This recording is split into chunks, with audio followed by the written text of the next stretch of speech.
Assalamu alaikum and welcome to the BAD Adab podcast. My name is Sim. Along with me are my co-hosts, the regular dirty bunch, Shaykh Amirs, our resident holy master, Jedi master of sorts, Mort up from Buffalo, New York, and our very own clown, Ma'in Islam. How y'all doing? Assalamu alaikum wa rahmatullahi wa barakatuh. Guys, it's been a crazy couple weeks. Yeah. We've had a lot of crazy controversies happening. Diplomatic ties were broken. Ambassadors were recalled from the BAD Mamluks. People were very upset. I hope you guys recovered. Shaykh Amir was... By the way, I think Amr needs to move his seat. See that blink? Hey, no. He told me to sit over here, dude. No, I listen to whatever the maestro says, bro. Hang on. He says jump, I say how high. That's it. I'll fix that in a second. So, what's going on, Mr. Muzzy Buzz? How's the Buffalo Soldier? Hey, you got a new logo? I see that purple. Is that like a purple fade? Like color, what do you your mean? color. Because your Oh, logo... there's some new lighting in the background. We were supposed to use the new camera. Hold on, I'm just trying to tweet this out right now. I got this new camera, and we were supposed to use it, and apparently it's crappier than my webcam. Like, I haven't put the settings right, so I got to figure out what I got to do. But this is supposed to be the new cam with the new lighting in the background that is supposed to be changing everything, but we're going to work on it. If anybody out there knows how to operate this Canon 80D, hit me up, DM me, help a brother out, because I need to get this done right. So, new lights. So speaking of Amir sitting in the wrong spot, do you want to tell us about how you lost your wallet too? Oh, that was messed up, dude. Oh, man. That's an adventure, bro. I'm still in the recovery process of that. I mean, how does a grown man... You know what? Me and Sim were talking, and I think we're going to get you a fanny pack. Hey, you know what? I actually have. I just bought a fanny pack last week. I got a man purse and a fanny pack. Oh, really? Acquired in the last I couple think weeks. you need to donate that to Shaykh Amir fi sabilillah. No, dude, I can get a fanny pack. I can get it from anywhere. I just think that that you need to wear a fanny pack from now on. I wonder how it would look like on your thobe garments, though. Like, it would probably look like you're some I'd kind wear of... it underneath my thobe, to be honest with you. It would look like something else, like you're pregnant or something else. Don't do that. Well, I already look like that, so it's okay. So just add a little bit. I would get add a few months on, I'll be all right. I'd get like a man bag. There's like a man purse kind of thing you can get. It's like a shoulder. Yeah, I'd probably lose that too, man. Yeah. So tell us, Ahmed, what happened? Like, did you just drop it out? Like in like the? I mean, did you drop it somewhere? What happened to you? So I usually keep my wallet in the door, on the driver's side door, that little compartment, that's a little lower than your knee, that little compartment underneath the door handle. So the only thing I could think of is that I opened the door and it may have fallen out at night, and somebody picked it up, and my wife goes to the gas station and she's using her card, which is connected to the same account, and she's like, "Man, it's not working." I was like, "What?" And then she goes inside to the gas station and it says that, card not accepted or whatever it says. And I was like, you know what? Let me just check real quick, because usually I keep it in the drawer at home and I don't carry it with me all the time. So I go and I check my balance online. It says 0. I was like, what? And then I sign into my account after checking a snapshot, and it's the same day. It's at nighttime. Best Buy $1,400.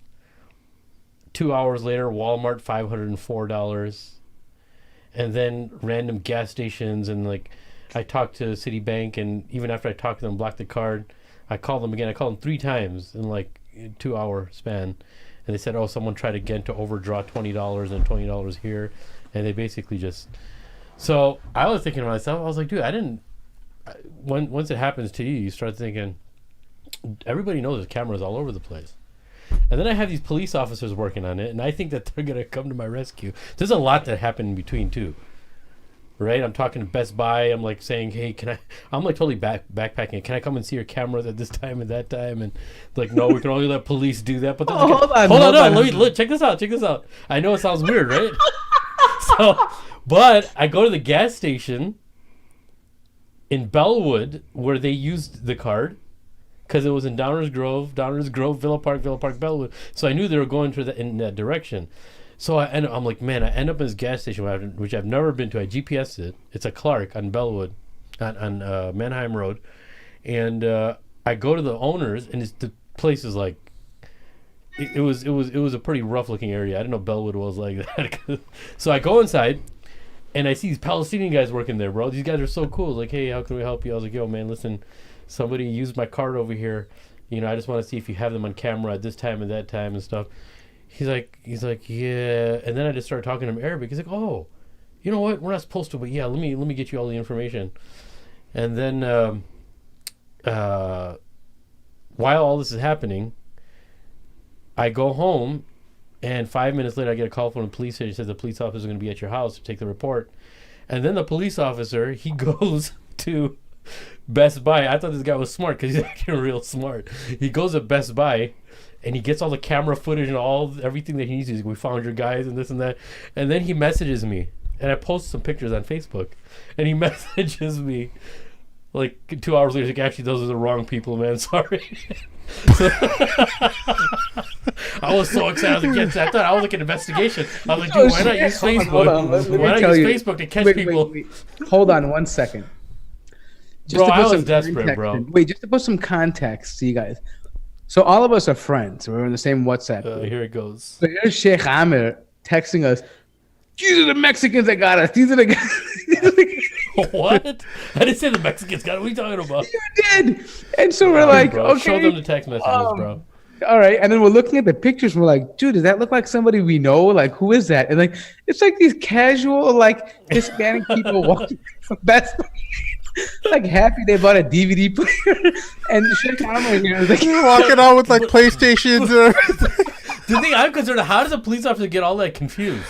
He's like, these are your guys. He tells me these are your guys. Yeah. I was like, wait, aren't you supposed to say these are like my guys? Like, isn't the police officer supposed to say that? Why is he sending you pictures of the dudes when it's actually? Well, I was just astonished that they sent you their pictures because I thought that was like there's a whole like trial by jury and everything and innocent and proven. I think they're supposed to be. I think he was just but he was really nice. No, I think what happened was they were trying to see if Shaykh Amir was trying to identify possible suspects and see, hey, do you know these people? Yeah. Right?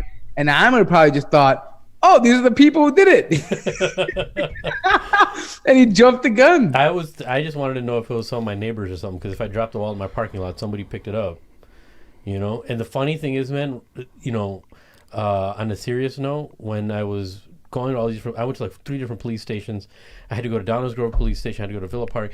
And every time I went to one of these places, I'm telling you, man, there was something that I saw that was like putting some type of spite in my heart for like money. And I'll give you a small example. When I went to that gas station, I literally found like $5 on the floor as soon as I got out of my car, and I saw the $5 bill. I was like almost like disgusted by it because I was in the midst of all this.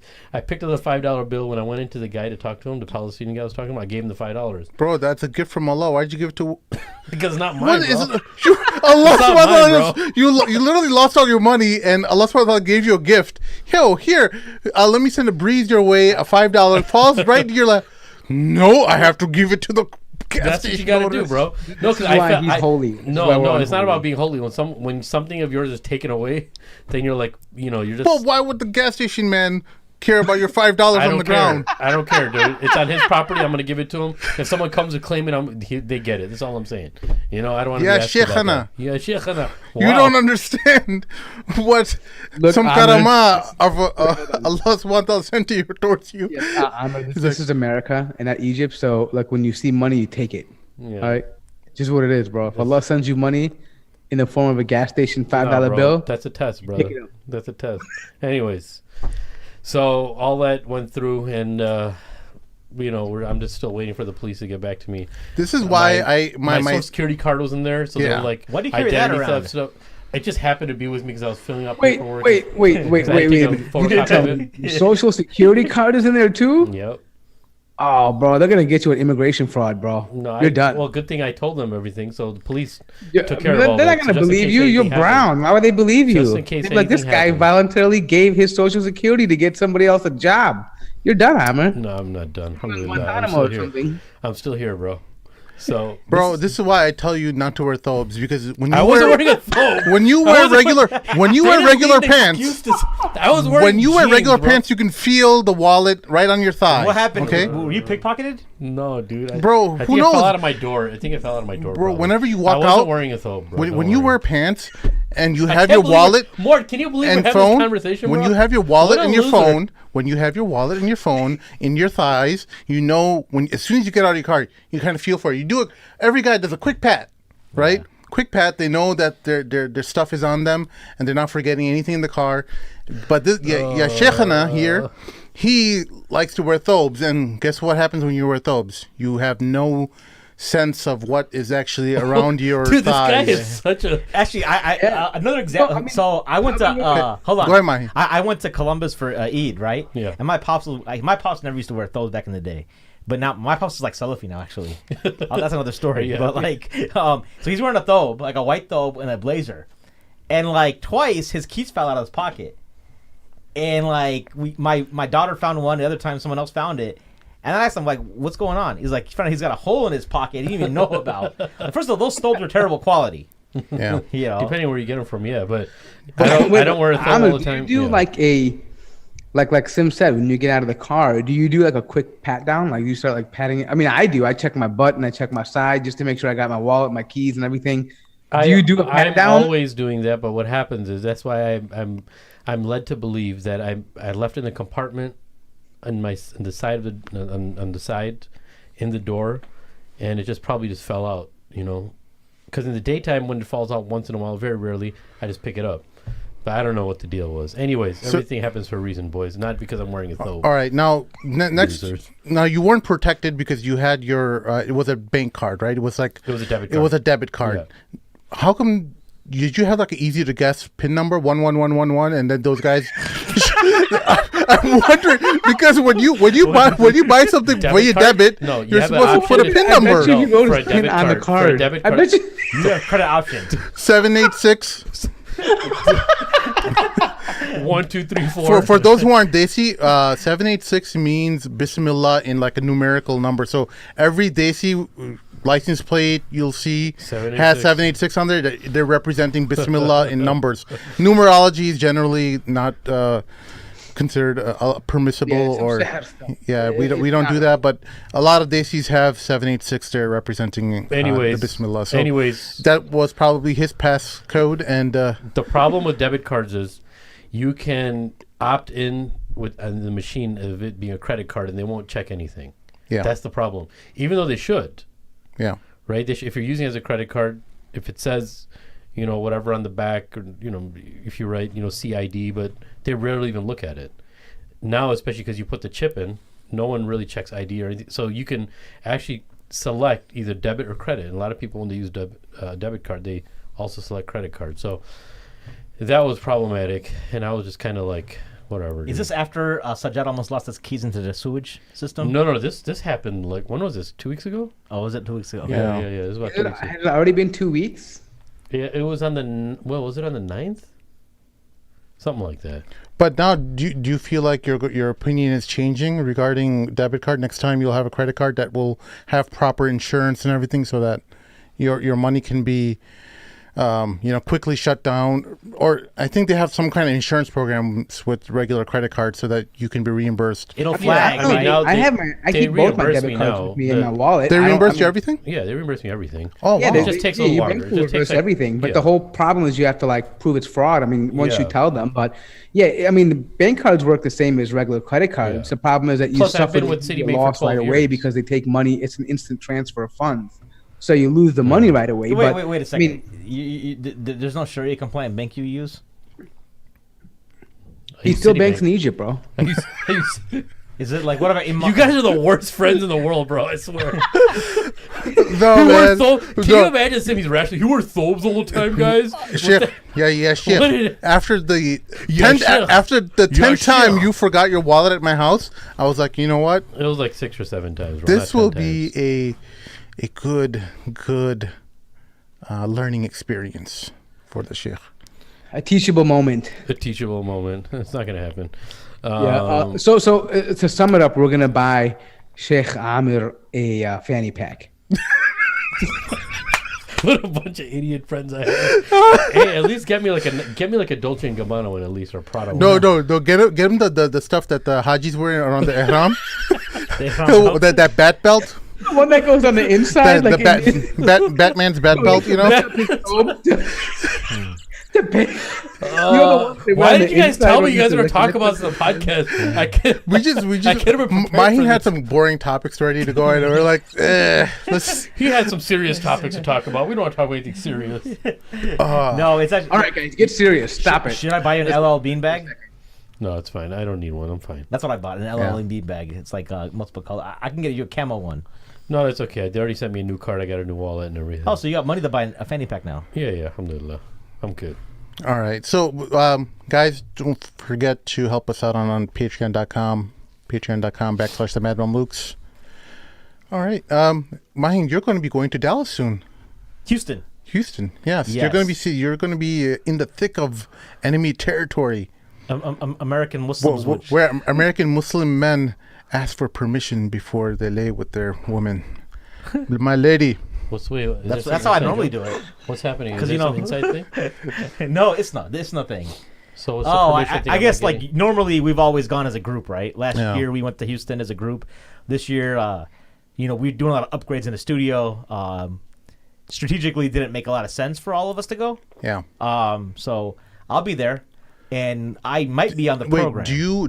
Are you worried about your physical safety while you're there? Because no. we'll back you up. Because no, they won't. Don't make fun of you, bro. If you get shot, they're gonna have a podcast. Hold on. If you need backup, we'll come there. That's not gonna happen. After you get shot, inshallah, it doesn't happen. The next podcast, after you cover and come out of the hospital, they're gonna start making fun of you for not taking precautionary measures. Were you wearing a thobe, bro? That's what I'm gonna say to you. Oh, you're worried about me getting shot by who? I don't know. By the Dallas crowd. Something's gonna happen because His Holiness said you might get shot. Now something, his du'a is always accepted. So something's gonna happen. Speaking of Dallas crowd, I'm actually. Why are you guys so evil, bro?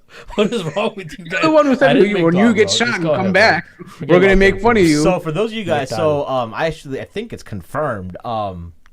We never know. It's not programmed. Sometimes things might change last second, or we got to confirm everything. But tentatively, it looks like I'll be doing a live podcast, a mini version with Abdul Nasser Jangda at ISNA. Mashallah. That's gonna be good. So awesome. Those of you guys, it's only like a 20-minute spiel. I love that guy. Yeah, Abdul Nasser Jangda. He's a real dude. He is one of the Dallas guys. Well, he doesn't count. wait, 1 second. I just want to address something in a comment. M. Weaver, we're not taking the piss out of Shaykh Amir for studying in Egypt. This is a banter that we do between us, but it has nothing to do with him being a student of knowledge. It has everything to do with him being careless about his goods. That's all it is. And we're all buddies. We grew up together, so yeah. Without Amir, this podcast wouldn't be possible because we wouldn't have a scholarly signature on our work. So, but we definitely hold him in high esteem. But you got to understand that we've most of us have known him for over 20 some years. So we're more like brothers than we are actually. Yeah, we're just messing around, and I'm nothing special, to be honest with you. So we're just chilling, man. I think appreciate Mr. Weaver for sticking up. Why don't you make dua for him? I will while you're at it. I think we'd respect Amr more if he went to a regal school like Medina. He was a Salafina for us. Yeah. But anyway, so ISNA is kind of in the works. We do have. I don't know if we want to. There's some projects in the works. I don't know if we want to.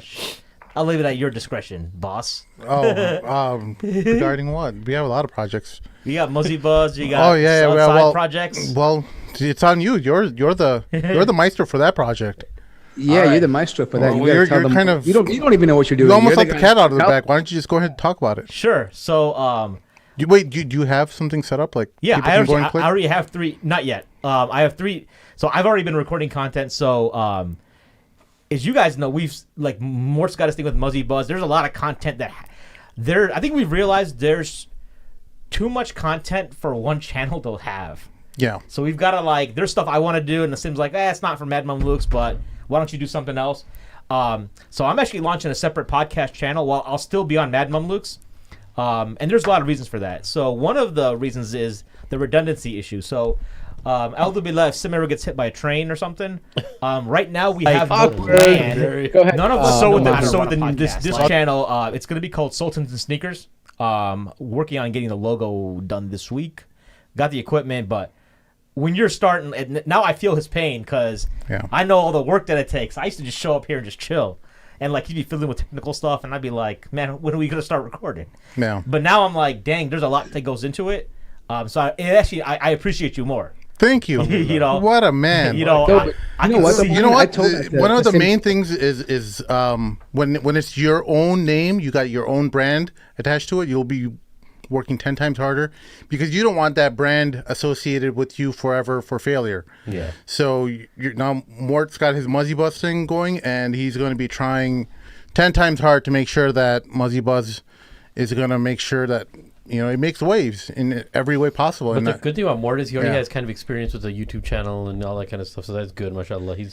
For those of you that don't know, before YouTube was actually like monetizable, or you could monetize on it, I had a channel, and I used to sit there in my Salafi days and just debate Shia all day long. I had like 100-part videos of just me going between Shia and Sunni stuff.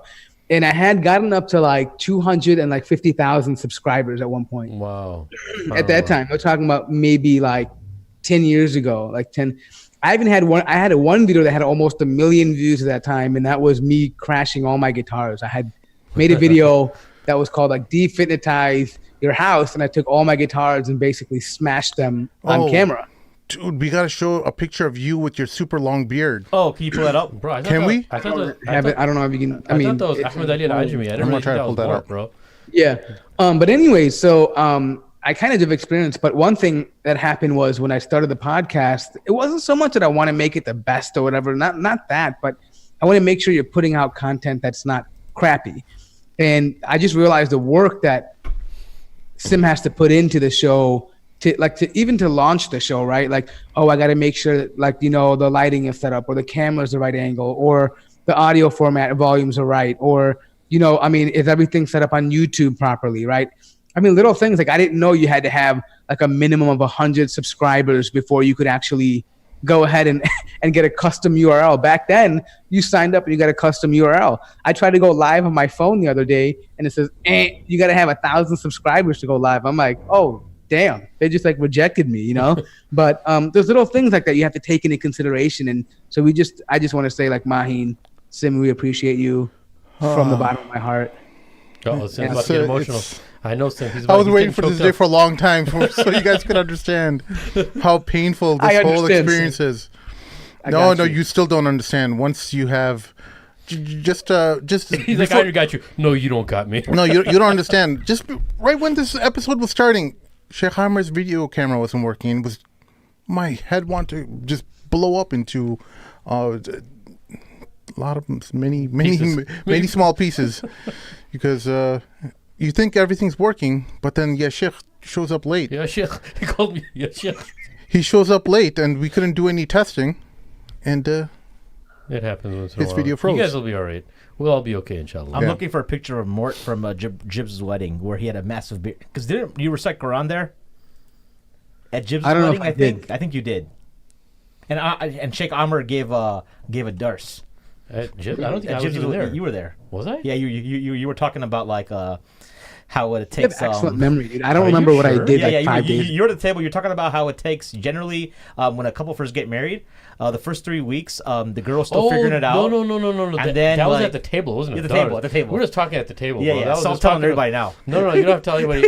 That was privately for that dude I was talking to. So that was like a personal conversation. That wasn't Dars. How'd you hear that? I was there. I was like at the next table over here. That's weird, bro. You didn't know me back then. Wow. I knew you were Adil's brother. You're like a scary spy, bro. He's a justice. Maheen's been there in the background in our life, but just kind of lurking in the back, and finally we just get to like realize that we recognize, like, he's there now, and we're like, oh, you were there? I had no idea you were there. What do you really know about me, Maheen? What do you keeping tabs on us? Jesus? What have you been doing? Yeah. Brother Abdullah wants to know about our t-shirts. T-shirts are available on patreon.com/themadmamluks, and you can get a t-shirt sent to you. So wait, Sim, also, that's another initiative that we're thinking about doing is we want to kind of extend the clothing line or the merchandise So, I mean, Yeah. ideas would be helpful. I mean, I think we're definitely talking about. I those had new some areas. designs made, but I found out that once you blow up those designs, you have to make sure that they don't lose their integrity. And unfortunately, I was kind of new to graphic design back then, and when when you expanded them on t-shirts, they became very pixelated. So Yeah, Back but to anyways, square one. what I'm saying is we probably have to just get someone to help us out with make the vector for that, and then we can just go ahead and go forward with the merchandising. But I mean, I think fitted hats are probably on the way and things like that. But Yeah. I'm sure we'll probably bring something out by the winter time for something, you know, for more of a winter appropriate gear. I don't know what we're thinking, but yeah, I mean, keep an eye out. Yeah, want to give a shout out to the folks who came through for our dinner on Friday. The two people, bro. yeah. yeah. So I think that's what we wanted. I wanted to kind of talk a lot about is that we, you know, those of you guys know that we have people who have supported us from the get go, and I think Sib's always said, whenever you come through Chicago, like hit us up. We'll make time. We'll probably make you pay for dinner. It's the only way, but you can then vent, you know, anything you want to vent. Yeah. I think it's worth it. Was it If anybody's up northeast, Yeah, hey, you buy dinner and we'll sit down and chill with you. Granted, you don't want to sit down with crazy people though. How do it depends on how good the food is. it's true. should we have a vetting process before like a form they got to fill out? I mean, we don't want Shaykh Amir to get assaulted by some crazy people, you know? No. But the highlight the point. I think the conversation we had is like our fan. Like a lot of people, like there's some people I think that would agree with everything Mad Mamluks puts out. Yeah. It seems like, right? Yeah. A lot of our listeners, even though they've supported us, maybe it's like half, maybe. They're Yeah. like, Maybe even more. they're pretty Which is critical fine. of like a lot of stuff, and Yeah. but I think that's kind of, and you had to bounce, but you had to go work for the man. I don't know what you were doing, but I had to work all night that night. You know that? All the way up until 12 p.m. the following day. Was it like 'Cause everything- production yeah. deployment or something? Yeah, was it? it was supposed to be like a couple hours of work, and it turned out to be a meltdown at my company. And I'm a systems administrator, and when the company melts down, everyone looks at me. So it was a horrible night. But anyway, go ahead. I'm sorry. So what we were saying is that one thing I think that's very unique about I actually was thinking about this over the weekend. Yeah. Mad Mamluks as a Muslim podcast with multiple hosts. I think we're the only one where the hosts disagree with each other, like on the fundamental Yeah, issues. we're all very different. You know, Very I think different. all the other podcasts that I know of, and we know some of these guys are our friends personally. Yeah. I feel like they're pretty much the same kind of person. Would you say? Yeah, and that's why I value you guys so much, or else your things, your misbehavior would not be so forgiving. We're the misfits, huh? Sim, is that what we are? No, so yeah, that's. I mean, I kid, but there's huge differences between us in regards to many different things. Obviously, me and Shaykh Amir agree on a lot of things, and that's why you see me and him kind of engaging in similar types of material. But Mort and Mahin have a lot of different views as well. So I don't know where you were going with that. Yeah, no, just to show that, listen, that's the beauty of the podcast. I think a lot of times people don't know how to engage. Yeah. Right? And I think that's one of our responsibilities is showing folks how to engage. I was actually at go ahead. No, I was going to say, so I think a perfect example of that is in our WhatsApp group. Like there are people that, like, you know, we argue like back and forth. I mean, it's civil. I mean, no one name calls. But at the end of the day, I can walk away and say, hey, you know, salam alaikum or love you, bro. It doesn't really matter. I don't hold it personal. That's one thing you'll notice about any one of us. We can like be intensely battling about something, a topic, but I won't hold it against you. I don't think anybody here will hold it against you. And I think people appreciate that authenticity. That's kind of gotten lost these days where people can't say what they want because they're afraid of offending somebody and then not being able to talk with them civilly anymore. And I think we're trying to move that away. Like, let's talk about these issues. I'm more than willing to hear it. I love it, right? And so I think that's one thing that's different. I think people in the WhatsApp group who are part of this, who are in the live session, who know what we're talking about, they know exactly what we mean. Like we go back and forth quite often, and it's healthy. Yeah. Anyways, my do camera you froze.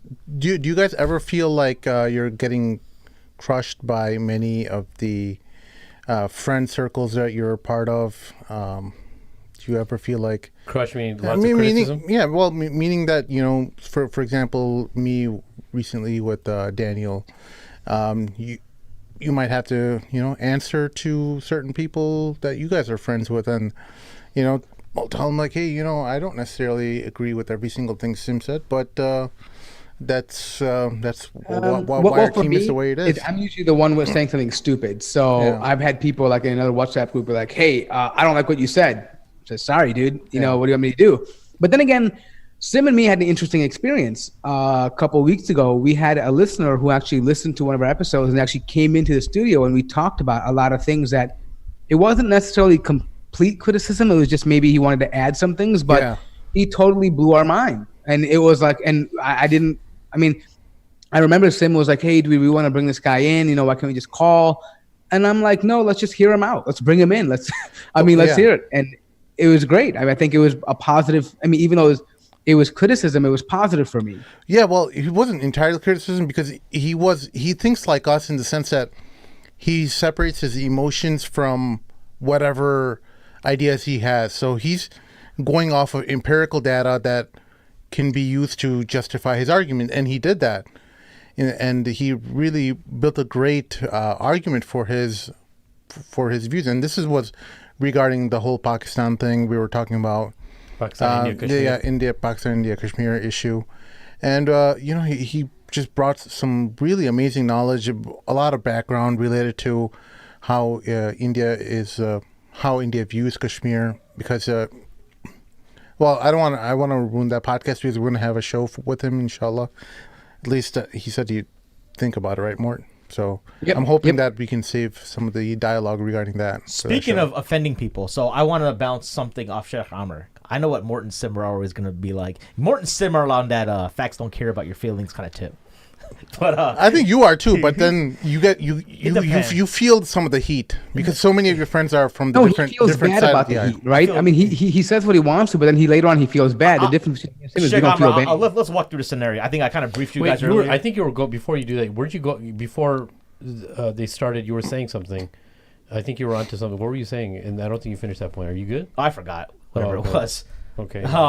So Mort mentioned the whole thing about like offending people and whatnot. So I think I actually offended somebody last night, and I'll walk you through the scenario, and then I want to get your take, and I really want to understand the point of view from the point of adab, because sometimes people will say, there's guys pulling the adab card in the argument.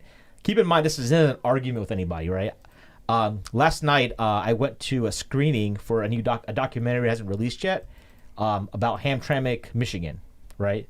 Which is the first Muslim majority city in America. Mm-hmm. And the director, we have a mutual friend. And I met the guy once before for like 10 minutes at a coffee shop. So I don't really know him too well. So I go up there, he recognized me, we chatting a little bit, and I told him I had went to Hamtramck when I went to Michigan about a month ago. And and I told him I had they have a Bengali pizza joint that I hit up, because it's all like Bengalis and Yemenis there, right? It's 51% Muslim, about 20% Bengali, 20% Yemeni. So, and then after a while, I went up to him like, hey, man, I was there. Like, you said you live in Hamtramck. Is there like a nice part of Hamtramck or something? Because the part I saw was like a slum. And he was like, he kind of like stopped. He's like shocked. He's like, no, it's all like that. I mean, there isn't any good or bad part. They're all the same. And then he was like, let me guess, you're from the suburbs, right? Oh, we ain't never from the suburbs. That's what you gotta say back. But so anyways, we got to talking, and I was like, well, I didn't mean it like that, but that was my initial gut reaction. Because like I told him, I explained later, listen, I'm Bangladeshi, and sometimes and people know me. I'm still upset that Bangladesh, East Pakistan seceded from the Islamic Republic of Pakistan, right, in 1971. But so I'm kind of a self-hating Bengali, you know what I mean? But here's the thing, man. Like, so when I go to Bangladesh, I'm like, man, they trashed the place, right? People are, it's not a clean place. So I go to Hamtramck, I'm like, this place looks like Bangladesh. This is what happened. This is why Trump and his folks are afraid of us, because, when the Muslims take over, it's the first Muslim majority city in America. This is what it's gonna look like. So I told him that was my thought. That was my thought process. I was kind of transparent. So with him. I don't know. Are you being serious? Or you're joking about all this? I'm joking about the East Pakistan, that kind of stuff, right? Okay, just to clarify, because I'm going to visit in December. I want to be lit in the country, but wait, didn't you give like some award to some Bengali politician. Like you had a picture of that in your Facebook a long time ago. Correct. Yes, I did. Correct. Yes, I did. Correct. Yes, I did. Anyways, yeah. So, but I'm This trying guy to. is hilarious. I'm trying to dude. explain. I'm explaining like why I felt Hamtramck was like why I said use the word slum, Yeah. and he was like, I understand where you're coming from, but like, I lived there, man, and he's like, slum is a powerful word, like, and he's like, couldn't you use a better word, like. How would the how would you think if I said Bridgeview where you live is a slum? I'm like, I probably wouldn't care. But like he's like, but listen, like I care. And how would the prophet have said something, right? It's like, so he was like, it's about adab. That's what he tells me. And I'm like, all right, fair enough. I was like, if you're like upset about it, like Yeah. I'll When you were telling me that story or that issue, I kind of thought of along that lines where if someone is feeling, you got to have a gauge for people, and Yeah. how whatever their sensitivities are. Yeah. Some people are sensitive about those kind of things, especially when someone of an affluent community member such as you calls their homeland or their city a slum. They might not like it, but generally I wouldn't have cared. I came from a very downtrodden neighborhood when I was growing up. It was a Latin King territory that was, we grew up in gang violence. It was horrible, but it was only for 2-3 years, and then we got out. But for a lot of other people, it's horrible. Right? Yeah. No, but let me say this though. I think there's a difference between when you're addressing a general, like if we're talking on a show or talking generally, versus having an individual private conversation, right? If you're being intimate with somebody and you're talking to them, sure, you want to keep that conversation going. You don't want to intentionally offend somebody. In that particular case, I probably would have said something similar, but if I realized he was pissed or something, I would be like, yo, my bad. I'm just saying, I mean, where I live is a bleep hole too, I mean, it's just, I mean, Buffalo looks torn down. I wouldn't even wish this on my enemy, but it just looks like the place, right? I mean, what do you want me to say? I mean, it's just the reality. But some people are softer about that. Some people feel, I would say, hey, my bad. But but in my personal opinion, I just feel like you're catching too many feelings. It's just a city, bro. It doesn't really matter. You know what I mean? Like, it's not like your fault. There's thousands and millions of other people that live there that are equally responsible for. And not only that, there are economic reasons and, so many different elements that make that city the way it is. It can't be a personal responsibility and be like, hey, you're insulting me. I just wouldn't take it that way. It's just childish. Sheikh Amirs wants to say something. No, I think it depends on who the person is and what they do. And what I mean by what they do is that person seems like somebody who's very active in the community, and he seems to like he wants to bring up the community. Someone like that, take it really, really personally. Like, for instance, take Rami Nashishibi, right?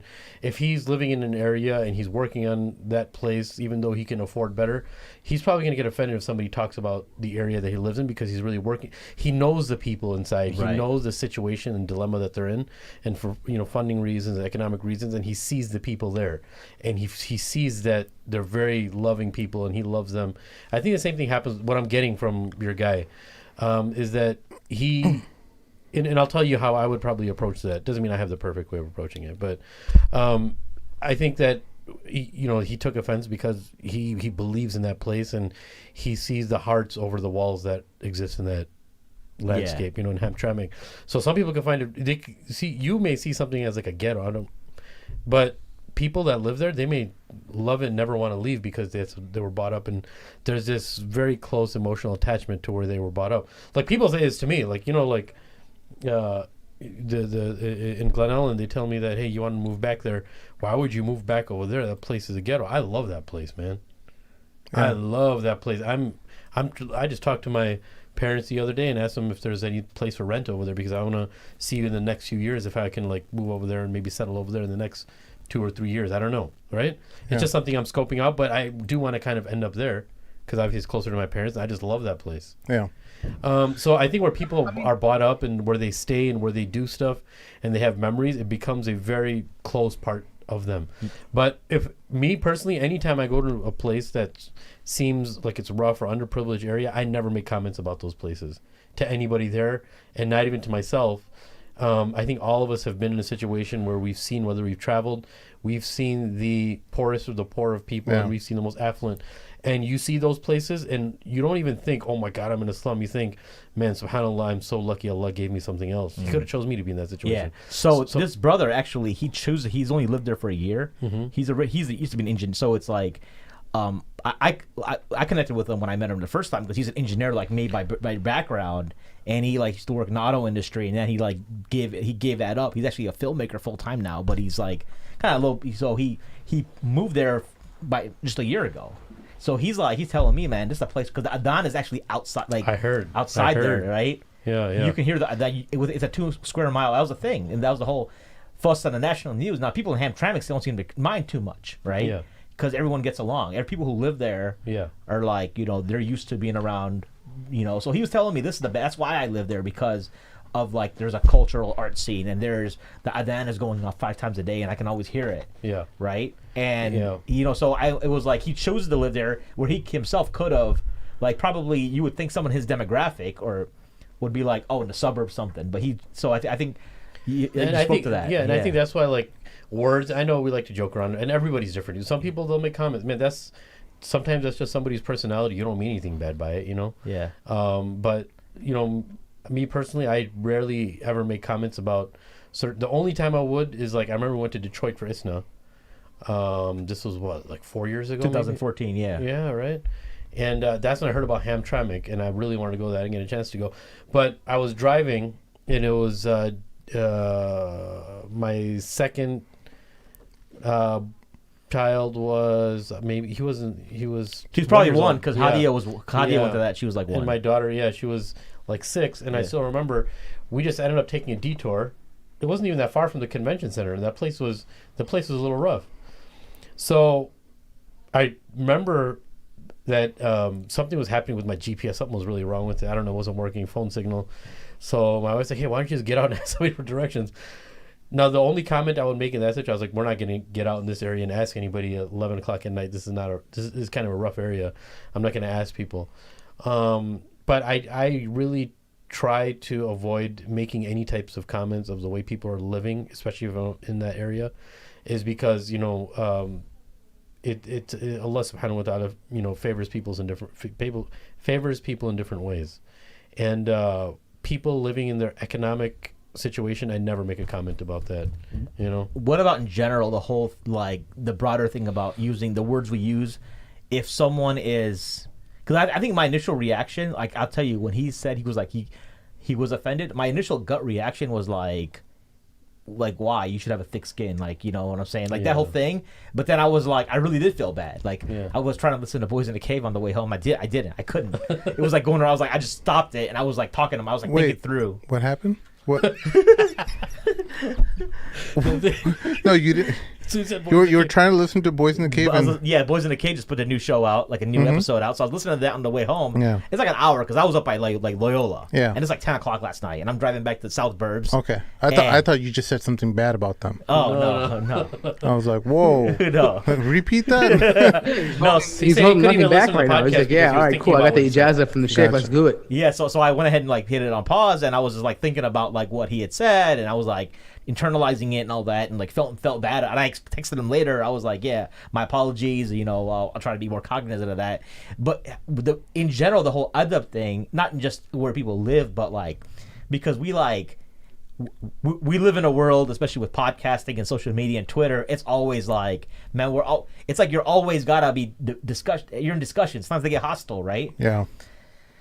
Like and then when people, the whole adab card that people pull. Yeah. Is there a legit adab card that they can pull? Like, that's what I want to ask the Shaykh. There's always a legit adab card you can pull. That's always there. Look, man, even when you're talking about Allah subhanahu wa ta'ala in the Quran, even talks about when you're dealing with the mushrikeen, right? Is don't curse those that they worship, because they're going to curse Allah without having knowledge, right? So even when you're talking, there's a wisdom that Allah gives us. He tells us not to do something, but He gives us a wisdom that's behind it too, right? Of even people that may be outright, being very nasty to you, but don't curse the very entities that they worship. And that's subhanAllah. Look at that mercy from Allah. Allah subhanahu wa ta'ala is saying that these slaves that I've created worship other than me, but don't curse their gods that they're taking as gods, right? And we all know the verse where Allah subhanahu wa ta'ala tells us to use hikmah and maw'izatul hasana. And if you do, argue with people, billati hiya ahsan, that you argue with them of what is good, or you discuss with them in a good way, in a good manner, I should say. But then Rasulullah never cursed anybody. He never used profanity. The reason I'm mentioning all this is he gave us this skeleton to work with, this foundation to work with, but then there's exceptions to the rule sometimes, right? But generally, adab, Rasulullah had the highest level of adab. You have to remember that. But there were certain situations, which I think people don't talk about in the seerah, in the situation Rasulullah was in. He was actually harsh with people at times, right? So now we have to determine when was he nice and when did he use a little bit of harshness when needed. And when was he okay with, for instance, Abu Bakr or Umar radiallahu anh being harsh at times? I don't want to ruin your flow, but I think what he's kind of getting at is when people use the adab card to take down your argument instead of actually working towards dismantling whatever prefaces are relating to your argument. Yeah. He's. I think what you're really referring to is that. But like but also understanding that the adab that person let's say Sim and I are having a debate, right? No, I know what you're saying. They're just using adab as like a thing because it's their way out. Let's say Sim and I are, and maybe I have the right argument, but I'm using bad adab. Yeah. Right. And Sim pulls the adab card. I'm like, I would think that he has the right, even though my argument might be strong and he's like whatnot, because I'm using bad adab, he could, that's a legitimate, especially if we're doing like Muslims, right? Isn't that a legitimate right that he can pull? So I think it's two-part. I think you're right. That's the reason why you have to have good adab, because somebody can become, you can change them completely to not agree, even if you're saying what's right. Mm-hmm. Look, even the way we conduct ourselves with our families, we still have to be nice, or we can push them away from certain things, even as far as ibadat are concerned, right? So coming back to your point, I think that you have to, like Sim said, you have to determine the situation. Some people, they'll say the adab thing because it's their way out. Oh, look, you're just being like this. Oh, look. And then but my thing is, even before that, is like, if you have to discuss with somebody, whether it's on social media or in person, is that conversation really worth it if you're having to get that much in the crux of the argument? Right? That's just my personal take on it, though. Do you really, really need to get into somebody that heavily that you have to get into such a lengthy argument and fill up all these pages? I mean, is it really worth it? I mean, I don't know. That's one thing. The second thing is, as I mentioned before, you have to have adab. That way there's no reason why anyone could deny what you're saying, which is why Rasulullah had adab. No one had an excuse they couldn't use the adab card on Rasulullah because he always had good adab, right? And that is obviously right. You have to have good adab regardless. But I think people also who pull an adab card, they have to take into consideration that some people behave in certain ways which may seem like a lack of adab, but it's just their personality. Do you think? I think one of the Sister PJ makes a great point here. There are cultural differences as well in a lot of engagements. There's some people who, of a particular ethnicity, who might come off very strong at you, and you might not like their tone or the way they're speaking. That's how they are, though. But that's that's the culture. But that doesn't mean that that's a lack of adab. I think that's just their characteristic in how they speak. I think. Here's the thing. I'm going to say this though. So somebody could pull adab out in any way and find anything offensive, right? For example, if I say, hey, you know what? The only way to Jannah is Islam. Someone might say, I'm appalled. I can't believe you would say that. You're right. It happens. People do get appalled by that. No, but I'm saying anybody could find that to be offensive and say, oh, you lack adab. Why couldn't you say it in a better way? Yeah. But again, all of that is pretty much, unless you're coming outright to insult somebody and intentionally take a stab at somebody, I think adab is very subjective, right? It really is. Adab, I think it comes from the nature of what your intention lies behind it. Yeah. Are you trying to actually harm somebody, intentionally disrespect somebody? Those kinds of things. I mean, because there are people like the Bedouins that are around the Prophet sallallahu alaihi wasallam, and people understood that they had a certain manner of speaking Yeah. and a certain way of approaching certain things, and they couldn't hold it against them. The Prophet would say, "Be patient with them. That's how they are." Yeah. Right. And so what I'm saying is that in this particular case, Mahim could have been making the argument that, hey, look, if you guys want to be that Islamic society that the Western world can look at, why do you have a bleep hole? You know what I mean? Like, fix it so that people have a better understanding of you and Muslims and a better, an image of Muslims. And so while that person may not like it, right, but unfortunately it's a truth. And sometimes the truth can come off as disrespectful, but it's not, because sometimes people have emotional attachments to certain things, and based on that, it becomes offensive or, quote, lack of adab. You see what I'm trying to say? More. What I'll say though is this: most of the times that I'll be like real frank here. It's like I don't think people jump on like in my experience, they haven't like jumped like. There's a principle in communication. Some people say like communication is what the listener does, right? So, like, I guess he has the right to be offended. The person who I'm speaking with, if he's legitimately offended, I don't think people like. Social media is different. In real life, people are actually like offended for like sincerely offended. You know what I'm saying? Yeah. I think on Twitter or Facebook, it's like it's an act. Well, see, Maybe. the thing is, in Twitter and Facebook, people are reading the words in the way they're interpreting it as, in the tone that their mind is kind of, processing it as. Yeah. So sometimes it might be coming off as harsh when it's not. At least I've noticed that, especially when some of the engagements I've done online. Yeah. I'm like, wait, why am I reading this in a mean tone? It could just be That's kind of scary, man. That is. Yeah. But that's why I think it's really important to understand the framework, man. Don't use profanity. Don't use lewd language. Don't curse. Don't cuss. Try to, depending on who you're talking to, if you're talking to your buddies, it's something else. But try to, the framework is given in the Yeah, video, like especially when I'm speaking to or even engaging with friends on Twitter, and I want to challenge with them, I have to throw some kind of conciliatory, flowery language of sorts to make sure that, hey, I'm not coming from like a mean place. Yeah, I want to make sure that I'm just trying to discuss, and I want to figure out what's the actual truth of that matter. What's the, help me understand this thing a little bit better. I'm not coming here in combative tone, and I think there are people who do come in with that tone, and they know that they have that kind of tone. They purposely think that they're really sending a message, but they're not. Look, one of the beautiful things that happened recently that I thought about when Dr. Gilan came over, I was like, man, this guy, he knows that, I'm not a big fan of his Sheikh, Hamza Yusuf. He knows that, because I've talked about it quite a few times on the podcast, but he knows that, I'm always coming from a good place. And he never held that against me. I'm sure like he still, has his views regarding that, regarding his Sheikh, and he should. But what it showed a man of character, that he came here, he hugged me, he ate food with us, that he put that behind him, and he said, what, I'm gonna come here for the sake of Allah and meet the brothers out of the sake of brotherhood. That shows something, and I think there's not a lot of people who do that.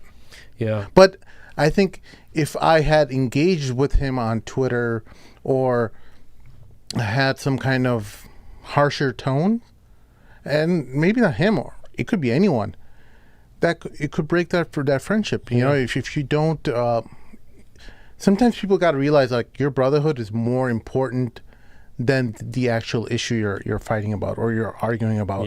That's more, the person is higher, more important than the point. The farther of unity of brotherhood, that's a much more higher priority than whatever silly issues that you're discussing with people on social media. And I think that point is lost on a lot of people, and I don't know why more scholars, imams don't talk about that, especially with regards to how prevalent social media, or how entrenched we are in social media. We don't talk about some of these really important points related to just brotherhood. I don't remember breaking any kind of friendship over Twitter or Facebook because of the way I engage, because I always like give that person their respect and make sure that they know that, hey, it's really I'm just seeking to learn and get to the truth. we're just trying to have a good discussion here. The only thing that I'm afraid of is with people. Another thing that kind of scares you of being concerned about their feelings is that for the person it's scary because sometimes you may give them and they understand it's true. Yeah. But then they can start using an excuse. And we ask Allah to protect us from this sickness that somebody gives us a truth, but I'm finding excuses not to follow it. And one of them, they weren't nice. Yeah. But it's the truth, though. There's certain something. So But you're speaking to us. That's you speaking to like me. Like I think about that internally. I don't like superimpose that up and try to read that into somebody I'm discussing with. You follow what I'm saying? I know, yeah. That just wanted you to clarify. Like, I'm not talking to a brother, and then he's not accepting, or he's pulls the other card, and I'm like, oh, you're not sincere. You actually, I can't like really do, because I really don't know what he's thinking. Of course. That's what I'm saying. I hope we don't fall into that trap. That's for us. Yes, of course, and just for people in general, man. If we have to really dig deep sometimes, and someone may be harsh with us, but they said the truth. What was the truth? And we don't want to accept it, and our mind is using. And Shaitan's using waswas. Hey, look how mean that person was. You don't have to listen to what they're saying. Dude, you ever come back to something? I don't know if I know you don't write a lot on social media, but sometimes I come back to a tweet I wrote a month ago. I'm like, what the hell was I thinking writing it like that? Because it's just you're typing as though the logic is kind of coming to you, right? Yeah. And you're not really concerned with the heat of the moment, man. And you're not really concerned with making things sound nice. You're just kind of putting things out there, and you're kind of letting your thoughts speak. And that's one of the problems with social media, is that you're not really getting to smile. There's no eye contact involved, and it really which is very important. Yeah. I mean, it's difficult to express yourself in 140 characters, right? I mean, especially issues that most people are debating about, where it gets heated like this. A lot of the content and the meaning behind it gets lost, right? If you really want to have a meaningful discussion about something, it's always best to have it in person, not over an internet conversation where you don't really understand the other person. Things can get lost in wording or translation or intended meanings, right? At least in person, at least if this is something serious enough, right? But the way I look at it is this, right? I mean, the Prophet ﷺ had one way of dealing with the general public, and he had a very different way of dealing people in private, right? And addressing people in personal conversations.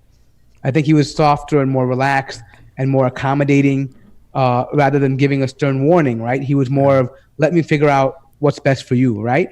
Whereas we see, because the way he warns the mushrikeen in Mecca versus how he dealt with them in private is very different, right? We see that happen all the time. And I think people need to understand that when you talk to people on a personal level, on a very personal level, you want to empathize with them, right? You want to you don't want to push them away. That's the last thing you want to do, right? The whole objective, and there's a hadith about that, right? If you're going to get into an argument, the one who leaves the argument is better, right? The one who leaves it for the sake of brotherhood is better than the one who keeps arguing. Why is that? Because generally what happens is you start getting to the point of arrogance where you're not even caring about the argument anymore. Yeah. You're just trying to come to the point and say, I'm right and you're wrong. Yeah. Admit that I'm right and you're wrong. It's not even about truth anymore. Right, for the most part, right? How many times, I mean, some of us have been on that online forum where in different phases in our life where we're just battling all along. We don't even care about, at the end of the day, that opinion even that much anymore. We're just trying to make ourselves look right. And that's just unfortunately very bad. So, Maheen, I think what we can learn from this is you have become an official Republican and you are following Trump's pathway when you said, when he talked about Baltimore. I think you just picked up on that, and you should just probably watch who you're being influenced by, Maheen. No, it was fun, and I think I remember Amr when he was just talking just now, that when the brother told me he was offended, and I was like, my initial reaction was like, what? You don't think I'm funny? Because I'm most used to, but I'll say something, and people are like, oh man, that's funny, don't laugh, and it's like, it actually was like, dang.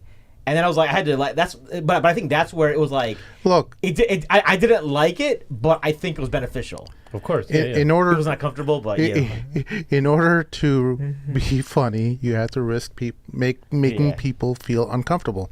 Awkward, right? It's kind of like that one Jordan Peterson line. If you want to make people think, you gotta risk making them feel uncomfortable. But that's what it's just essentially. That's what comedy is. Being really funny is the best comedians are always the ones who make you feel the most uncomfortable. And think. So, Sim, I don't know if we want to hit this, but someone said in a comment, and I think it might be kind of important. But they asked us why we don't, but why we why we give a pass to Daniel and not to the liberals. I don't. I don't think. And I'm just gonna say this: do me and Daniel share a lot of views? Yes, we do. But and I'll be honest: if there's a particular area where you think I should be critical of Daniel or any one of us, let me know. I mean, from what I've seen is that I think Daniel, I'm not here to defend him, right? Honestly, I don't even read much of his stuff anyways. I see things on Twitter. I mean, I just, and I retweet or I like certain things. I'm not like a diehard Daniel follower. Not that I have any disrespect for him at all, but from a position of where he's coming from, I understand that and I share it with him. But just because we agree with someone's position or maybe outlook doesn't necessarily mean that we co-sign everything he does, right? I mean, there are some people who from the liberal side where I understand where they're coming from, but I don't agree with it. But I think here's a fundamental difference too, at least for me. I don't know about anybody else, but for me, the biggest thing is what Daniel is attacking are things that are borderline going to change your religion, right? They're not trivial things, right? They're not things that are, it's a matter of different fiqh issues or opinion. No, these are things that are really devastating to a community that can basically make your children to murtaddin. Pretty much, right?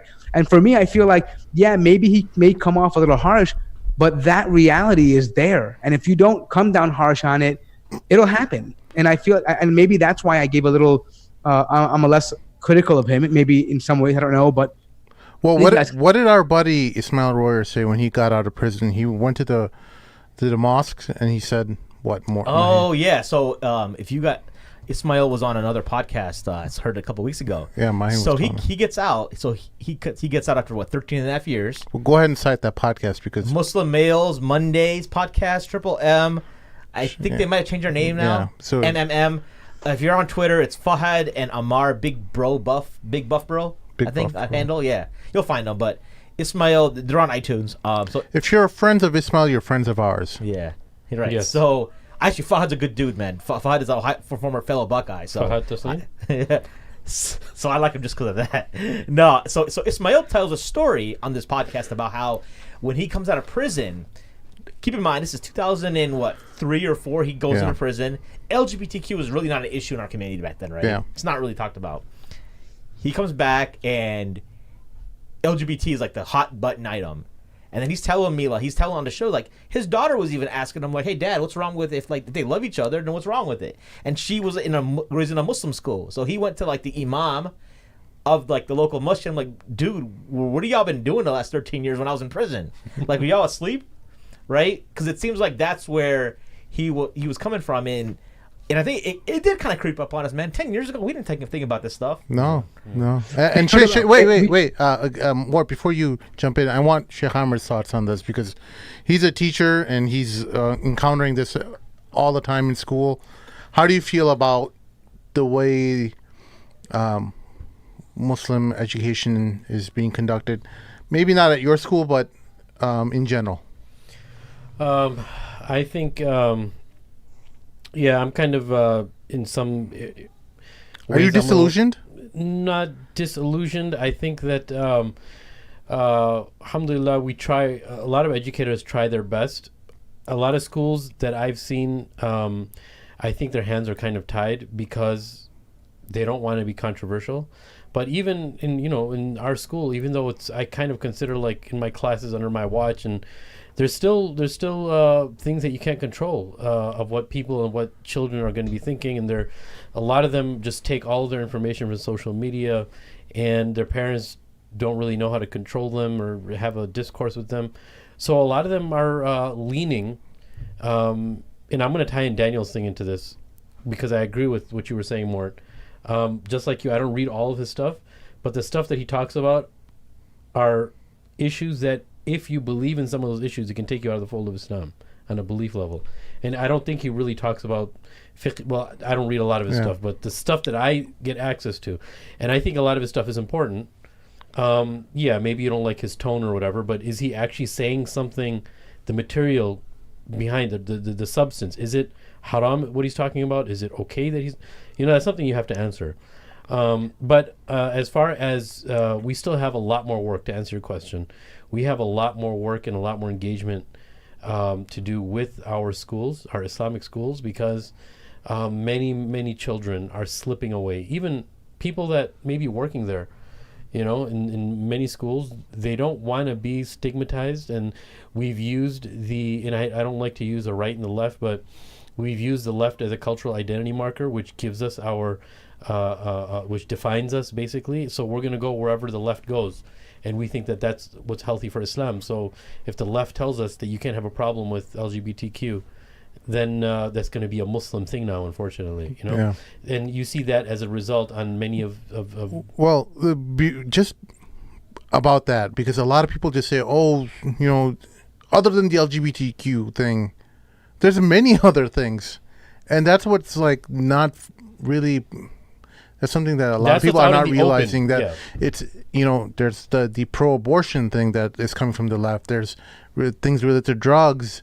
There's so many different things that are sexual promiscuity. All these different things are being presented by the left. And sometimes what they do is they try to, make your argument really just about LGBTQ. And it's not that. Yeah, it's not. It's just something that's really kind of prominent in the media, but yeah. So Sim, I was going to say this. This is part of that woke culture, right? Yeah. And someone had mentioned early on in the text, what do you think about woke being the slogan in the UK being used by people trying to radically change Islam, right? Someone had mentioned that earlier on, and that's true. A lot of these forces are using this, the slogan and this campaign of being woke and being like, basically, I know better now. I know about LGBTQ rights and transsexuals and pro-choice and just gender fluid and neutrality, all these things. It's giving them the impression that, hey, you are more advanced and intellectually superior to people who don't think the way you do because you're, quote, woke, right? And so that becomes problematic, because what it is this is such a big topic, but I'm going to try to numb this down. I will say this, okay?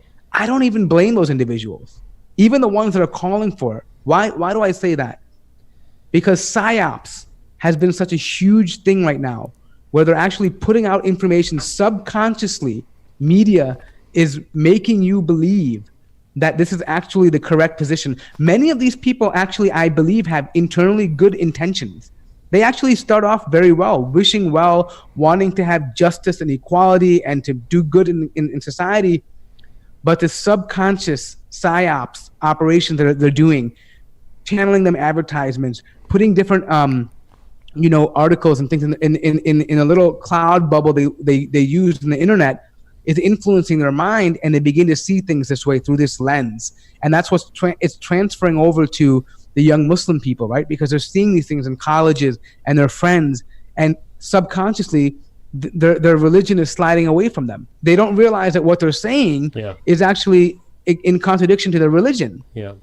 And so someone like Daniel comes along and says, he puts a hard break on it and says, wait a minute, your religion has nothing to do with this at all. Don't let them manipulate you because they want to vote or because they want to change, we know of institutes like the Rand Institute that was trying to define a moderate Muslim. We know they've already done the research on how they want to change us. And we're seeing that effect now. We're seeing what kind of campaigns they're targeting us with to make us that way, right? Years, the woke campaign in the UK basically said we want to make them more LGBTQ friendly. That was the whole thing. Yeah. You know what I mean? So pay attention with that. I think people like Daniel maybe might be harsh, but I think it's much needed. I want to on the comment. So Asadullah Andalusi is actually in our comment thread. Hey, assalamu alaikum, Asadullah. So he actually is mentioned. He's actually going to give the other side about, because I think there's, since Daniel came up, I don't want the whole show to go about Daniel, but he's like, there are he's given examples here where, because people are asking, what did Daniel do wrong other than tone? And I'll give you an example. Slandering certain scholars as perennialists, implying it, and siding with Kufr because they went to an event to promote people getting together to protest children immigration camps as one, right?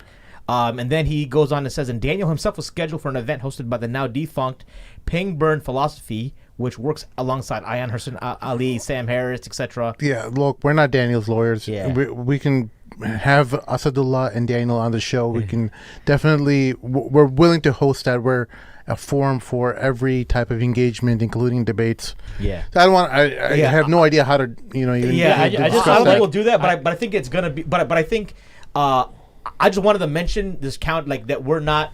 First of all, I think on the Kashmir episode, anyone who watched it, I think should have got the impression that I didn't agree with a lot of the stuff Daniel on the show you did on Muslim Right. Skeptic, right? Now, I actually reached out to Daniel because I really enjoyed his stuff on Dean's show. Yeah. And I reached out to him and I said, when we go to Houston, we'll get coffee. Yeah. So we already made plans and stuff. So, but I think that's the bigger picture. Let's get beyond this throwing bombs behind the scenes kind of thing.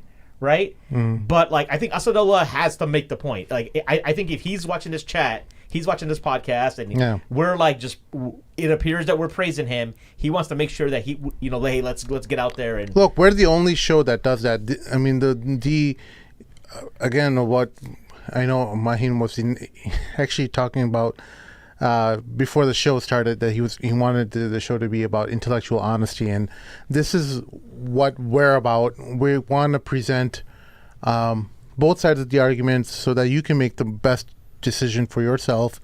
And we're not here to tell you anything. I mean, we're going to tell you whatever we think is the truth, and forcefully and passionately we're going to tell you that, but it's ultimately your decision. We're not telling you you're going to hell or anything, but this is how we live our lives and how we view the world and how we think that this is the best course forward for the Muslims in the West. And it's really up to you. Yeah, and I like that comment, dude. We're not Daniel's lawyers, man. We're going to defend every little thing that he does know. Bro, we defend everyone. Talk to somebody. Yeah. Dude, I just said I just like his writings and I like some of the stuff that he has. That's it. Now, why do I have to, just because of that, I have to read everything he's ever posted and now, defend him? The problem, majority of the stuff that even comes our way is the stuff that people screenshot, and it's like 99% of the stuff that he posts are pretty benign, and the really inflammatory or something that has some colorful language, not necessarily like swear words, but it might be like things that stir people's emotions. Yeah. That kind of stuff makes it towards our attention, and that's what. And one of the ways I got my foot in the door with him is just one of the articles he wrote on his website called "How to Explain Sharia to Your Non-Muslim or your Christian Neighbor." And it was a great article. Yeah. Right. So, I mean, whatever. No, he does great work. I don't want to but at the same time, I think that there are valid criticisms, and I agree with a lot of the points. I don't. Some of the writings, I think. You know what happened before me and Daniel went on there. We're like, hey, I told Daniel, don't let me get away with anything. I want you to grill me. I don't care. Put your niceties aside. I want you to put me on the hot seat. You can ask him. You can call him right now or text him right now and ask him. I don't believe you. That. I mean, this, and he said, you know what, Sim, make sure you do that to me as well. Make sure you do that to me as well. Don't let me get away with anything. Yeah. Challenge me as much as you can on anything you can. Now, this is what I'm talking about in regards to putting your love for each other aside, and you want to get to the bottom of the truth, and you want to make sure that your understanding of the world is crystal clear. Yeah. And it's you put your emotions and everything off to the side, and you want to make sure that you have a coherent worldview where there's things that are not in contradiction with each other. Remember how after one of our podcasts, I was kind of talking to you guys about what George Orwell was talking about regarding doublethink. This was something, an idea he was talking about regarding the idea about having two things that are contradictory in your mind that can make you, not have a good life. Internal struggle. Yeah. Internal struggle, right? Yeah. He talks about it in Animal Farm, if anyone wants to go look at it. But now there's doublethink in the faith too. I'm not talking about doublethink in general where you just run off with this idea where I'm not going to have any kind of doublethink in my life. I'm not going to have any cognitive dissonance is the actual term for it. You want to make sure that your approach towards things like doublethink are within the parameters of Islam, because in Islam there's doublethink as well. people who don't believe in God go to hell, but Allah subhanahu wa ta'ala is the most merciful. You know, it's doublethink. It's two contradictory ideas, but there's there's much more discussion around that. But on the surface level, there's a lot of doublethink, right? And then that's what causes people not to. It causes people difficulty in reconciling their faith and whatever they see in the world, right? Yeah. So these are the things that we have to work on in regards to having a much more structured understanding of the world. Doublethink. Anyway, do we have anything else left in the comments, or? I mean, look, everyone's going to have their opinions about what it is, right? All I'm saying is let's talk about it, right? I mean, that's all it is. I mean, I don't think any one of us on this show will take it personally. If you think I'm not harsh enough on Daniel, give me something to make me harsh on him and I'll do it. Because for me, truth is the most. I'm serious. I don't have. Listen, I'm not friends with anybody. Everybody here knows that. They even had to pull a podcast. And I was talking about Sheikh Web because it was offensive to some people. I don't hold back. If you give me something, just tweet at me. Let me know. Hey, I don't think Daniel was good in this, right? And I'll tell you my honest opinion. And I'll say, okay, great. Because honestly, and this is not. People who know me know that I'm not ill-intended. But I will tell you how I feel. And if I feel like, I mean, and I can't follow everything that he writes, right? I'm not a big, online reader. I'm not a big, video watcher. I don't even listen to our podcast on Sim. They have to tell me, hey, make sure you watch that. Oh, the cat's out of the bag. Sim, the cat's out of the bag. I'm always telling these guys to critique themselves and, learn from how they deliver their content so that they can get better. And then Mort lays his egg saying that, hey, I never watched any of our videos. I'm like, what? I mean, the thing is, I just don't. I feel like I drop something and forget about it. I mean, whatever. Okay. But the point being is, the whole idea is that I don't follow this stuff regularly. So if you see something that is deserving of legitimate criticism, like he did something that was horrible, I mean, keep in mind, we even brought people on who basically sided with individuals who insulted Sayyidina Ibrahim alayhi salam, right? I mean, we even brought them on a podcast. Yeah. And I went to toe with them. And guess what? Yeah, Daniel was really very vehemently against us regarding that, And he messaged me. He messaged me on the side. Armand Navabi on a podcast with those individuals, right? Then it makes no difference to me. I mean, I'm not gonna, take a backseat position, right? I mean, I respect your opinion, but you don't run this podcast, right? You don't run. I mean, it's just what it is, right? With all due respect. This is called intellectual discourse. You want to make sure that you have the best ideas, you have the best worldview, you're able to challenge every single thing. And this is way beyond. I know people talk about this stuff and they say, oh, I know this crap, this is critical thinking. This is way beyond critical thinking, fellas. This is really about establishing a very coherent worldview, a way where you can view the reality and have a very good understanding of whatever situation that you encounter in your life, so that things are making sense for you. Yeah. This is much more than critical thinking, what we're asking for. Right? Yeah, it's reframing this outlook that we have as Muslims in this world, right? And all we do is, I think that we're not anybody special, but we've kind of lived in this life for a little bit for some time, and we've seen a lot of different things, being part of various different groups and travel the world. So we're only sharing a perspective. We could be wrong 100%. We're never afraid to admit that. I'm not saying we have all of the answers. How many times do we talk about all the different views that we've had regarding our various endeavors in different groups, whether it's Salafis or Sufis, etc., right? We've talked about good things about them. We've talked about, negative experiences, things, no one really got upset until a couple episodes ago. Yeah. But that's the way it is. I'm sorry it came out that way, but that's how sometimes discourse takes place, and we always encourage anyone who wants to challenge us on any issues to come on the show, and we'll be happy to let you grill at us. You can bring 2 or 3 people. How many people can Zoom accommodate, Mort? I think it can accommodate 16 different people.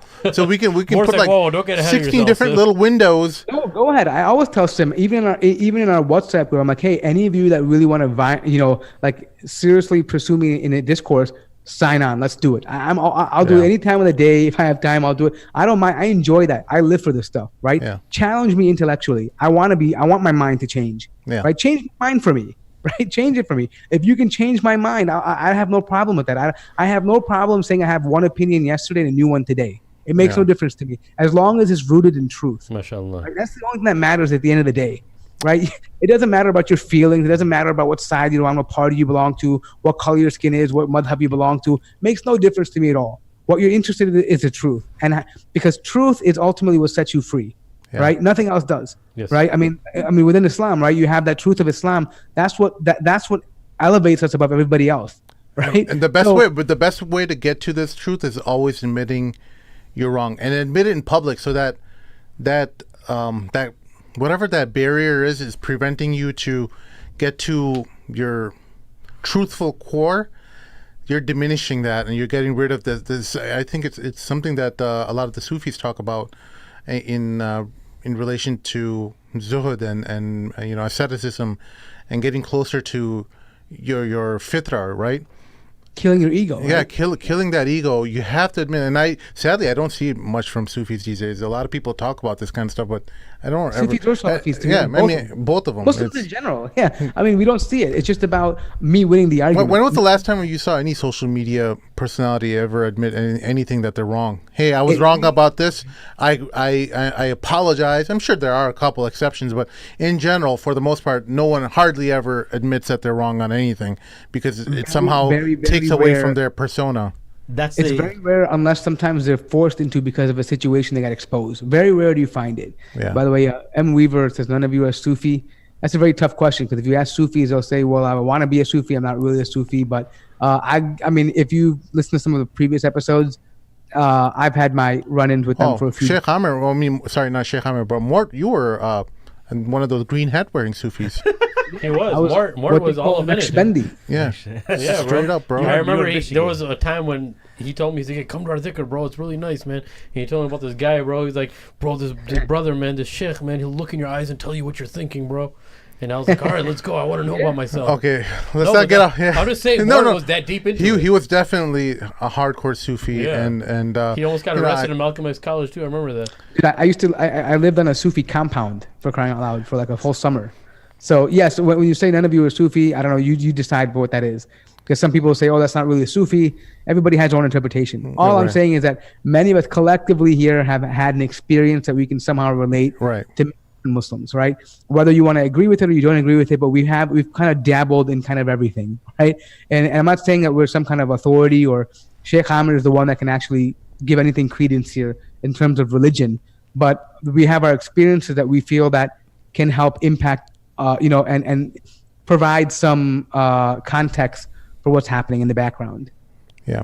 All right, guys, let's go ahead and wrap this baby up. We've had a wonderful episode this evening. Can I make a plug? Can you guys go to Muzzy Buzz and subscribe? Yeah. And guys, Muzzy Buzz. One more thing. Okay, I gotta finish up. Okay, whoever listens to this in Chicago, okay, I gotta make a plea for my dude, Mike Tobin.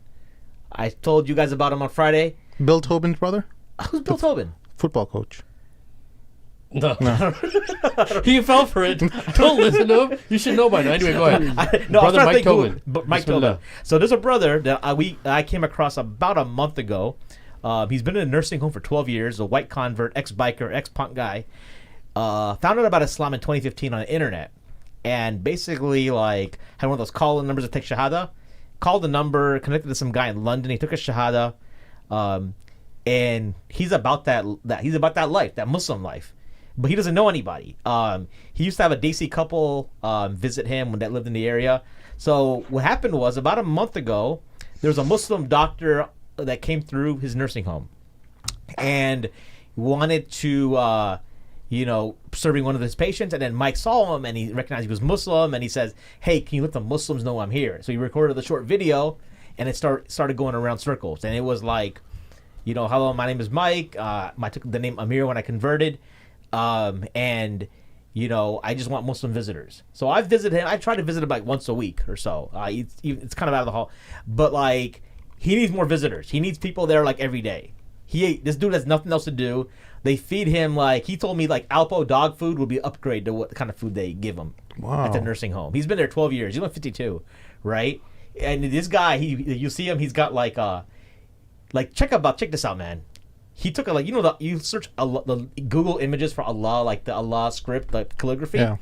He printed it out on the computer they have, cut it out, taped it and made a necklace out of it. He just wears this thing, and he's got his. SubhanAllah, And he's like, I just need a Muslim shirt. He texted me today, like, you know, they're always harassing me because I'm the only Muslim, and the person who runs the nursing home, the administrator, is a lesbian, and when he became Muslim, he got a lot of pushback. Like, his therapist was Jewish, and was like, you know, they were going to make you a terrorist, right? And like, when you see this guy, you're like, file a lawsuit and you make money, bro. You can't talk about my religion like that. You yeah, make so, a, so make actually, a whole lot of money. I actually told him, like, you need to start documenting that, and we'll see what we can do for you. But like, if you're in Chicago, just visit him. Hit me up on Twitter, Maheen TMM, for his contact. Pretty much anybody can go. He's pretty much out on the porch at 6:30 in the morning. He's out till 10 p.m. He just goes in to pray or to eat and stuff and use the restroom. But he just hangs out. Is he in a wheelchair? Is he walking? He's in a walker. He's one of the assistant walkers. Okay. He's one of the few residents that's allowed to go outside. So you can take him out and get some halal food and come back, whatever. Yeah, I haven't done that yet. I'm still I'm bringing him food. Whenever I go, I'll bring him something. Just because I'm still trying to figure out. I haven't had a chance to meet his nurse yet, so I want to make sure really what the restrictions are. What city is the nursing home in? It's in Chicago. It's on Sheridan Toohey, up in north. Yo, if anyone can take him to Jummah, you guys would be like immensely rewarded. If someone has time that can pick this man up for Jummah and take him to be part of the community, you don't understand the kind of reward you would get for that. Yeah. And the dua he'll make for you. Yeah. So it's disheartening though to me that I know the video is going viral and he's only getting 2 to 3 visits a week. And like, people should be there every day. There's all those Muslims on the north side, right? Yeah. Like, the nursing home should be annoyed that like people are showing up.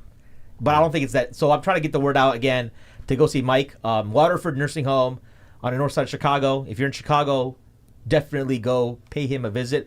I'm going to try to interview him tomorrow, actually, and I'll try to put it up on our Instagram, possibly. It's going to be for the new channel, but I'll also try to put it on Mad Mamluks stuff as well. So I'll see how it goes, man. Yeah, man. Guys, thank you so much for coming through this evening. Help us out on patreon.com/themadmamluks. Help us out in any way you can. This is how we keep the operation moving and stay independent so that you guys can get unbiased, unfiltered discussions and, free from outside influence. Thanks again. We're going to have, I'll be in Miami next week, Orlando. Florida next week. Miami, huh? Oh, wow. Yeah, I wish Miami. But no, I hate Florida, man. I'm only going there for the family. But sorry, no offense to any Floridans. That's what they all say. It's just too hot. Yeah. Anyway, thank you all for joining us. We'll see you all next week. Assalamu alaikum. 2 weeks. Okay, 2 weeks.